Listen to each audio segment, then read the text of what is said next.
नमस्कार. मी रुपाली भारत बोरकर. मी भारत भिमरावजी बोरकर. आणि ही माझी मुलगी प्रियल भारत बोरकर.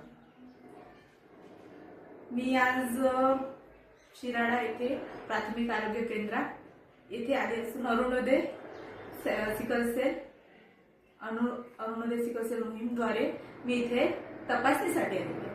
आणि आम्हाला माहिती आहे की आम्हाला सिकल सेल आजार आहे आणि माझ्या मुलीला पण, आम्ही बालक आहेत आणि माझी मुलगी ही पेशंट आहे.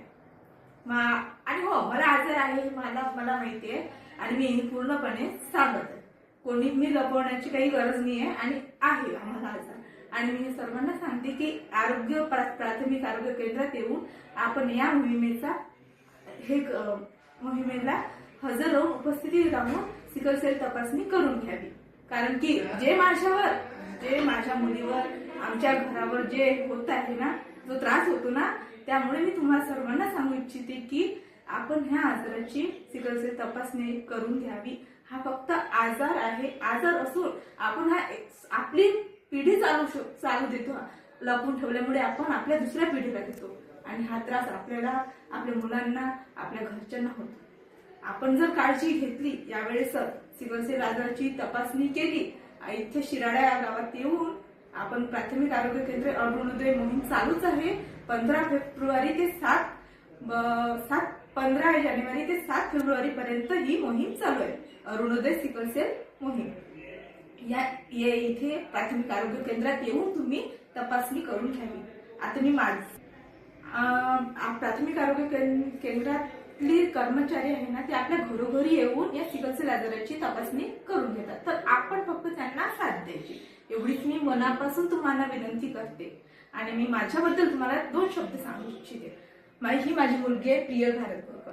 हिचं वय आहे 8 वर्ष आणि ही शाळेत अत्यंत हुशार असून पण त्या तब्येतीमुळे तिची म्हणजे शाळा पण पडत आहे आणि तिच्या शरीरावर पण काही म्हणजे तिला तो आजारामुळे त्रास होतो आणि तिच्या शाळा पडते, आरोग्यावर तिचा हे होते आणि तिला नेहमी औषध गोळ्या नेहमी चालूच ठेवाव्या लागते. आम्ही तिला रक्त पण द्यावं लागतं तिला. तर म्हणजे 6 महिन्यानंतर 1 वर्षानंतर तिला ब्लड द्यावं लागते, कारण तिची रोगप्रतिकारक शक्ती कमी होते.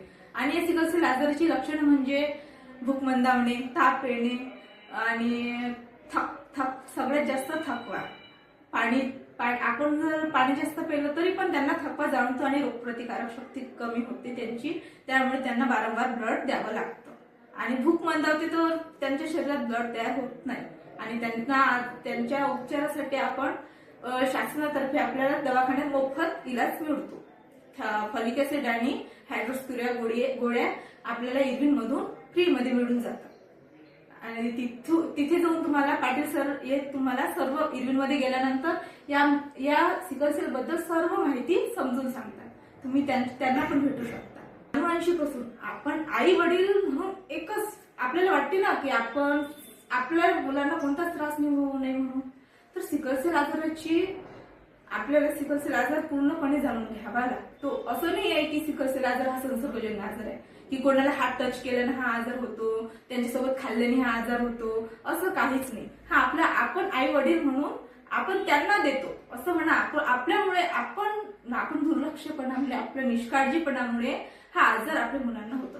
असं आम्हाला जर आधी माहिती असतं ना की आम्हाला हा आजार आहे म्हणून, आमच्या लग्नाआधी जर आम्ही ही टेस्ट केली असती सिकल सेल आजाराची, तर आमच्या मुलीवर असं झालं नसतं. आमची मुलगी पण सगळ्या म्हणजे नॉर्मल लेकरांसारखी राहिली असती ना. तिला ब्लडची गरज असती ना. आता थोड्या गोष्टीला घाबरत असती. दर महिन्याला तिला टोचावं गरज नसतं. दर महिन्याला तिची ब्लड टेस्ट करावी लागते, सीबीसी करावी लागते, तिची गरज नसती. आम्हाला जर माहिती असतं लग्नाआधी जर आम्ही टेस्ट केली असती. म्हणून मी तुम्हाला सर्वांना विनंती करते की लग्ना अगोदरच तुम्ही या सिकल सेल आजाराची तपासणी करून घ्या. आणि लग्नानंतर गरोदर मातांनी तर कृपया करून गरोदर मातांनी खरंच करा सिकल सेल आजाराची तपासणी, आपली आणि आपल्या मुलांची. 3 महिन्याच्या आधी आपल्याला माहिती आहे आपण 3 महिन्यांची प्रेग्नंट आहोत, तर लवकरात लवकर ही तपासणी करून घ्यावी. नागपूरला जाऊन याची टेस्ट होते, फ्री मध्येच होते, बाकी तुम्हाला काहीच नाही. फक्त तुम्ही आपण सांगून द्यायचं की आम्हाला ही टेस्ट करायची आहे. आपल्या प्राथमिक आरोग्य केंद्रात येऊन त्यांच्या कर्मचाऱ्यांना भेटा, त्यांना सांगा आम्हाला ही टेस्ट करायची आहे आणि ते मग तुम्हाला नागपूरला घेऊन जाऊन टेस्ट करून घेतील. एवढं मला तुम्हाला सांगायचं. पण या बिमारीची याबद्दल आहे ना, जे जे म्हणजे तुम्ही जो विचार करता ही सिकल सेल खूप लपवण्याची काहीच गरज नाही. आपण जर लपवलं तर आपलं हे बघा, माझी मुलगी तिच्या बकडे बघून तुम्ही इमॅजिन नाही करू शकत, एवढा त्रास होतो ना तिला, खूप त्रास होतो सिकल सेल आजार आणि त्यामुळे एक तिलाच नाही पण पूर्ण घरांना पण त्रास होतो. एका व्यक्तीमुळे असं पूर्ण घर म्हणजे आमची मजुरी पडणं, आमचं घर आर्थिक दृष्ट्या पण आम्ही खूप कमी आहे. कामधंदे पडले, समजा कामात जायचे, समजा दवाखान्यात न्यायचं काम पडलं तर कारण आम्हाला लगेच दवाखान्यात काळजी घ्यावी लागते. गरीब परिस्थिती आहे आमचं मजुरीवरच घर चालतं आणि आम्ही दोघंही जण आम्ही दवाखान्यात राहतो. काय 4-4, 5-5 दिवस, 10-10 दिवस तिला ऍडमिट ठेवावं लागतं आणि सलाईनवर कधी ब्लड लावणं असं चालूच असते.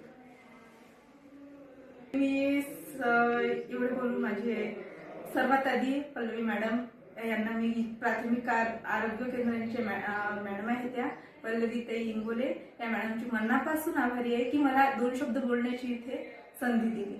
आणि मी माझ्या स्वइच्छेने मी स्वतः आम्ही दोघे मिळून तुम्हाला सर्वांना सांगू इच्छिते की लवकरात लवकर येऊन त्यांना फक्त तुम्ही साथ द्या की सिकल सेल आजाराबद्दल, आणि तिथे ते घरी येऊन तुमची तपासणी करणार, फक्त तुम्ही त्यांना साथ द्या. एवढे बोलून मी माझे 2 शब्द संपविते. नमस्कार.